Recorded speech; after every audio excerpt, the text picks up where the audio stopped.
Innovation is essential to promote change culture and gain a competitive advantage. Any organization looking to improve its process, amplify employee happiness, and increase the bottom line needs to have an effective leadership program in place. My guest today is Sarah Marché, and she shares ways that companies can instill trust as the first step towards growth. She co-operates Leadership Logic out of Rochester, New York with her sister Jean Allen, and I had the pleasure to sit down with her and dive deep into all things leadership. In today's episode, you will learn how to improve employee loyalty and efficiency, the biggest things that help team members increase resiliency and navigate burnout, a boundary that companies can put in place to propagate the work-life balance, 3 pitfalls that contribute to team conflict and what to do about it, and so much more. I hope you enjoy today's episode. Are you ready to scale your business in a way that's aligned with your soul and profitable? I'm Casey Rossi, a business and leadership coach. I've been a full-time entrepreneur for 30 years and love business. I help conscious leaders increase their impact and optimize their lives. Join me each week for tips and deep conversations on cultivating confidence, increasing your visibility, elevating your vibration, and leading with purpose without burning out. Let's go. Sarah, thank you so much for being here. Welcome to the show. Thank you. Thanks for having me. I'm so excited. Yeah, absolutely. I'm really excited as well. And I want to first dive in just to hear your inspiration and motivation when you put together Leadership Logic. So I actually joined Leadership Logic after it had been created. So my sister, who's my business partner, Jean Allen, started the company, and we're going on our 10-year anniversary will be October 1st. And she felt called to create it because she wanted to help as many businesses as possible. And she'd always been in-house HR and working with leaders at one place at a time. And she created the company so she could reach more people. And 5 years ago, we always knew I was going to join, but as she likes to say, 5 years ago, all the lights were green and it was the right time for me to join. And since I've joined, we've been able to expand the business, work with even more leaders, and make even more impact. Oh, congratulations. That's so exciting.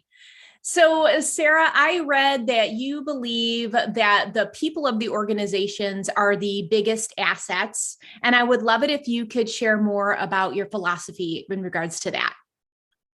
Yeah, I think oftentimes in business, everyone gets kind of caught up in I need this new technology or I need this new whatever. At the end of the day, I feel like the only differentiator between companies is the people that work there and the commitment that those folks have. And you can have the latest and greatest of everything else, but if you don't take care of your people, then there's no heartbeat to the organization. So you want to make sure that you are taking care of your people first, you're investing in them, you're meeting their needs and helping them to develop. And yes, that's going to give them skills that make them competitive in the market. But if you're taking care of your people well, they're not going to want to go out to market. They're going to want to stay loyal to you. And then you'll get all of those efficiencies that you were hoping for, that you might be driving with technology and other things, but instead you're getting them through the people who you're genuinely connected to and genuinely investing in. Yeah, that and makes we can't just see people as like capacity. We have to see people as people. We have to care about them as individuals. We have to, bother to know things about them as individuals. Absolutely. And you mentioned the word commitment and the commitment that the people have to the organization. And I'm wondering with burnout, which has always kind of been an underlying issue and challenge, but I think even more so post 2020, with that being kind of on the rise where people's resiliency is being tested, how can organizations take care of their people? Like, what are some examples to help them when they're navigating through burnout? Well, I think the biggest thing is listening.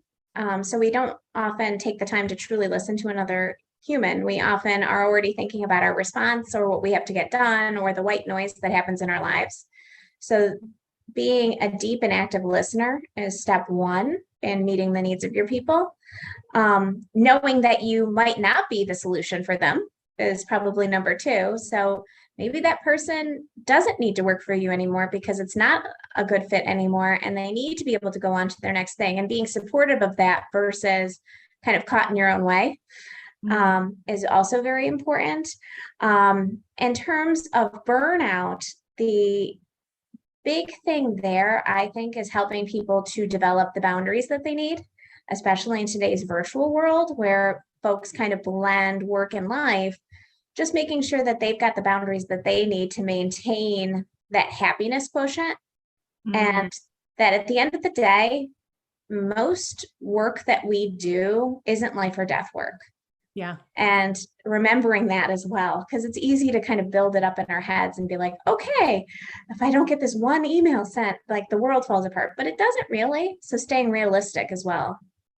I love that. That sounds so sound. And it just, I can already feel like the peaceful environment that would invoke versus the rush, hustle, grind, instant gratification, instant response, especially when it comes to working virtually. Like, we're very attuned to the beeps and buzzers and notifications. And so that's what comes to mind when I think about boundaries is what worked well for me is really just kind of putting those little governors, if you will, to only pop into my inbox at 10 and 3, because otherwise I was just like constantly attending to those beeps and buzzers. And I know that some positions, you can't necessarily do that, but what have you found as something that's an effective boundary? Like, what's an example that you've seen help leaders and CEOs like put that kind of work-life balance foundation in?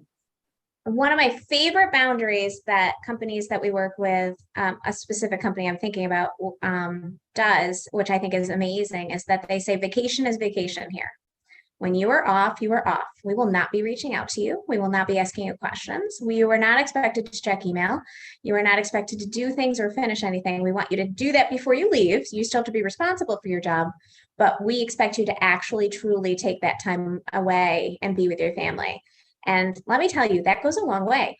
That's actually free. So everybody always feels like, oh, everything costs money. That's free to actually make it an environment where people know that they can do that. But you have to be overt about it, because so many cultures will say things like, oh yeah, we want you to take your vacation time, but they don't mean it, and you know it. And people get a badge for staying late or working through or coming into that meeting when they're off. And so that's a huge boundary, is letting people actually have a balance. The other thing you can do is making sure that you trust your people. So, and letting them do things that they need to do for life too. So if a person needs to get their car fixed and they want to work from, the car repair place, and they can, based on what they're doing, they're not in a manufacturing facility or something, then why wouldn't we trust them to get their work done?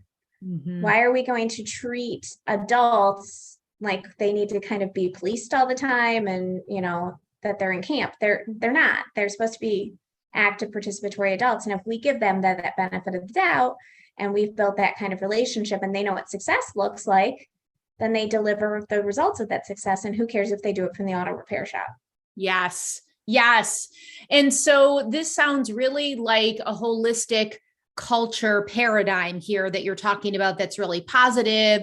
There's respect, there's communication, there's trust in there. What are 3 pitfalls that you have seen in teams and organizations when things aren't working so well, where there's conflict and where there's just, challenges and issues? One of the pitfalls, and I don't know if anybody else has experienced this, but we see this at clients, and you hear about the clock watcher, the person who watches what everybody else does. Oh, so-and-so showed up 10 minutes late today. So-and-so takes a longer lunch. So-and-so walked their dog today while they were on a break. The clock watcher can undermine culture in no time, because what that really means is there's no trust. And so, that can really do some damage. I'm trying to think about what other pitfalls happen. Certainly, if you've got that manager out there who says, we want to be innovative, we want to be new, we want to be free thinking, but you're actually not allowed to make a mistake. And if you make a mistake, there's like a public flogging of the person. That's a huge one that can undo innovation at a company for sure. It should be about, okay, this is the thing we tried. We're going to innovate quickly. Let's evaluate. Did it do the thing we expected to? Okay, no, but great job thinking of something different. Now let's think about the next thing and what that might be. And that creates innovation versus trying to tear somebody down if they tried something that didn't work. How are you going to get creative thought? Yes.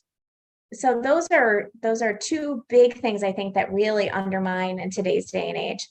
I'm trying to think, the big thing that we always hear is communication too, is that folks don't ever feel like they're communicated with enough. And in my opinion, that comes from our humanity. So as humans, we're just terrible at communication. It's kind of an innate humanness. So I will say something to you. I think you understand exactly what my intent was, what I didn't say out loud because I was just thinking and connecting the dots. And then all of a sudden you go off and you heard something completely different because I was just being human. And maybe you were also thinking about the email and the other things you had to get done while I was communicating. And then we get angry at each other. We're like, well, why didn't you do that thing? We talked about it. What we really need to work on is kind of working against our humanness and over communicating when we're having conversations, making sure that we communicate in 3 different ways, that we capture what we said, that we repeat it back to each other, that we're active listeners. That's another thing that can go wrong in a company so quickly, is that just we make assumption after assumption. Yes. And we expect like some level of mind reading, it's just like, we just think that they're going to catch what our train of thought is by osmosis. And I feel like this particular life skill also transfers over into our personal lives with our personal relationships. That's such a big one.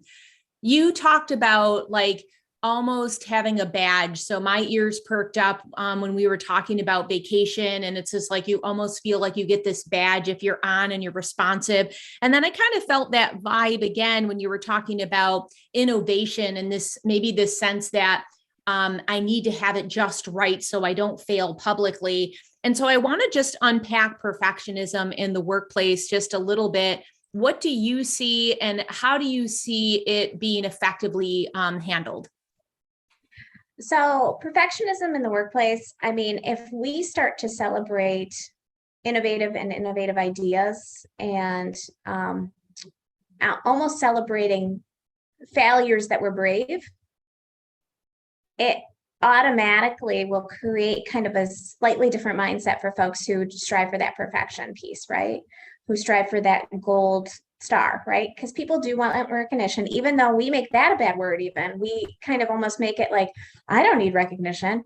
Oh, that person needs recognition, but everybody needs recognition. We might need it in different ways, but hardly anybody doesn't need any recognition. So we create these kind of ways in which we bring recognition in a culture, and we need to make sure that we're actually rewarding the right behaviors. What are we trying to actually do? Is it innovation or is it perfection? Which one are we going to reward? Which one gets you that gold star? Which one gets you that notoriety? Which one gets that, promotion? And that's one of the ways I think you can kind of start working towards innovation and against perfection. And I think people think that there's only one way to do things. And if you've been promoted up because you've been good at what you've done, it's hard for you then to take a back seat because you've done the job. So that's the other thing you need to do is as you get promoted up and you're a leader higher and higher in an organization, you can't do everything, nor should you. You might be better at that job. That's why you were promoted. But if you don't let someone else get better, if you don't mentor them and grow that leader to be a leader, then you're not doing your job. That's your new job. We always think that we're responsible for our old job instead of our new job. We need to be kind of open-minded about what we're doing and open-hearted about what we need to accomplish and how we need to grow folks. That's really powerful insight. I love that. I love that. And so what do you personally feel are, a handful of top leadership characteristics? It's a great question. I think when you're talking about leadership, one of the big things has to be the ability to give trust. Leaders often are looking for this dedication to them or to the company, but they're not taking the first step. So I think a top leadership characteristic is extending trust first and not being, not looking for the used car salesman, but being the one who's like, oh, I'm going to trust you. I'm going to invest in you. And yes, do things go wrong? Do people do wrong things? They do. But why would we expect that of everybody and then get it from a few instead of expecting those good behaviors and building that confidence in folks and maybe being burned once in a while? Mm-hmm. It's the leader's job to take that first step and be brave. It is not the employees. Yes. So I think that's a top leadership characteristic. I think being willing to admit mistakes is a huge leadership characteristic. Oh my goodness, I totally screwed that one up. So let's think about what I would do differently next time. Here's how I think we should do that in the future.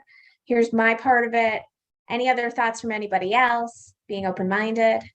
And that humility is huge because that also creates innovation when you think about it. Because then if the leader's demonstrating that, it's going to make it safe for somebody else to do it. Mm-hmm. So I think that's wildly important. And I'm not talking about like, again, a public flogging, like, oh my God, I'm going to beat myself up for, a week because I made a mistake, but more of a, here's what happened, lessons learned, Accountability. let's grow from it. Yes. Yeah, definitely. And, when I hear these things, they make such practical and grounded sense. It feels like it's not complicated, but then in the reality of it, there's fear and ego that kind of become these roadblocks to implementation. What have you found that's dissolved some of those challenges when it comes to like emotional insecurities or fear and ego? I think if a leader gets comfortable enough to say out loud if they are afraid of something or if they, are, worried about a situation, I think it's powerful to talk about the elephant in the room. Mm-hmm. If a leader stands in front of their team and says, I'm nervous too, but we need to go bravely forward. So I'm nervous about this, but we got to pick a direction.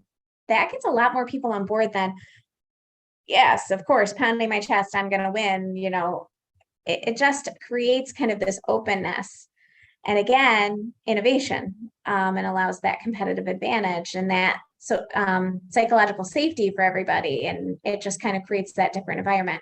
So I think that's important.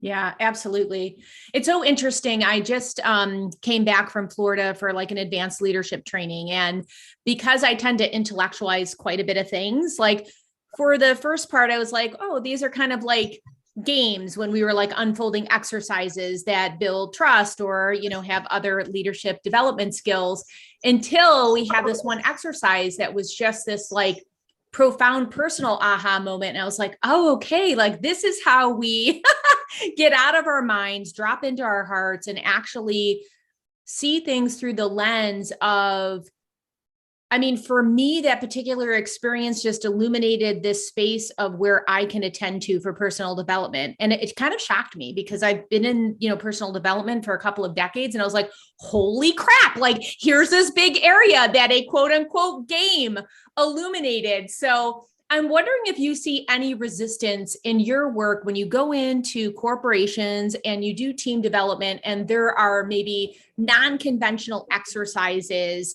to get to a specific result? That's a great question. Also, I'm now intrigued by the game that you played and I totally want to hear about it. But oftentimes, so when we do teamwork, we'll do some pre-work with the leader about what they want to get out of it. And then we'll do some kind of like, how are you going to demonstrate what you're hoping to kind of get out of it. So I don't think that's like a big game or a big aha so much as laying the groundwork for what is the ultimate goal. Mm-hmm. And how are you going to be the leader through that versus, and you're going to be a participant too, but have a picture of the goal. And it's not just this fun, we're going to be there and it's going to be a fun day and then we're going to put it on a shelf and we're going to do trust falls. But instead it's, what is the bigger goal and what's the purpose? So I think goal and purpose, I think are important. I don't have any great aha game things though. So I'm intrigued by yours and I want to learn.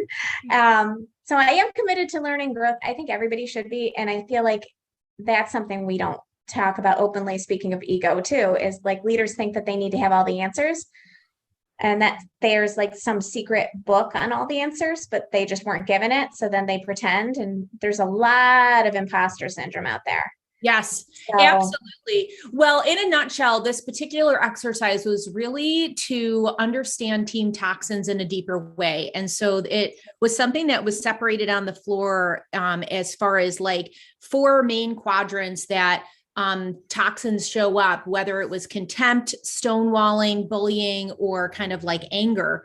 And then we just had these really beautiful conversations and we kind of explored our relationship with each of those, when they come up, what we're most curious about, what we default to.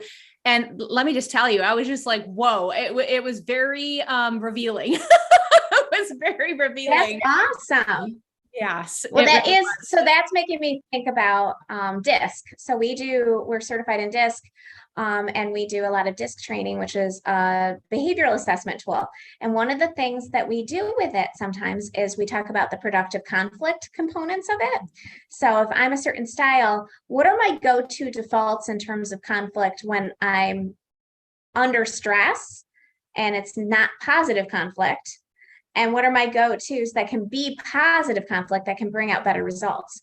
And when we talk about positive conflict, we mean conflict that means I don't agree with everything that's being said, and I'm speaking up and I'm doing so with a positive voice, though, where nobody leaves feeling torn down or bad, but we were able to actually vet discussions.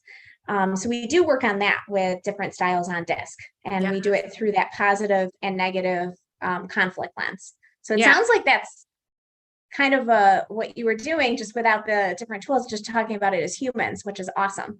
Yeah, absolutely.